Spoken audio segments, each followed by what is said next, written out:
तूर उत्पादक शेतकऱ्यांसाठी आजची बाजारभावाची अत्यंत महत्त्वाची बातमी आहे. कारण आज तुरीच्या दरामध्ये मोठी हालचाल पाहायला मिळाली असून काही बाजार समित्यांमध्ये तुरीच्या भावामध्ये वाढ झालेली आहे, तर काही ठिकाणी दर हे स्थिर आहेत.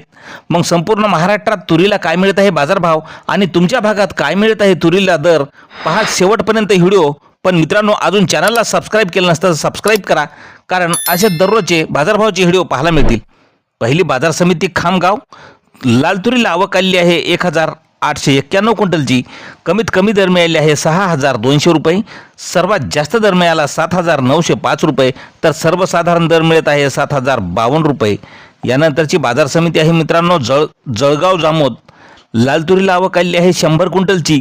कमीत कमी दर मिळाले आहे 7500 रुपये. सर्वात जास्त दर मिळाला 7800 रुपये, तर सर्वसाधारण दर मिळाला 7600 रुपयाचा. नंतरची बाजार समिती आहे जिंतूर या ठिकाणी लाल तुरीला आवक आली आहे 35 क्विंटलची. कमीत कमी दर मिळाला 7500 रुपये. सर्वात जास्त दर मिळाला 7651 रुपये, तर सर्वसाधारण दर मिळाला 7568 रुपये. नंतरची बाजार समिती आहे वाशिम या ठिकाणी लाल तुरीला आवक आली आहे 3000 क्विंटलची.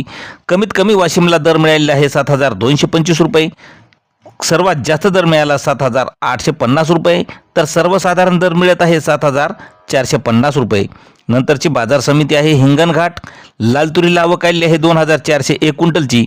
कमीत कमी दर मिळाला 7100 रुपये. सर्वात जास्त दर मिळाला 8595 रुपये, तर सर्वसाधारण दर मिळाला 8200 रुपयाचा.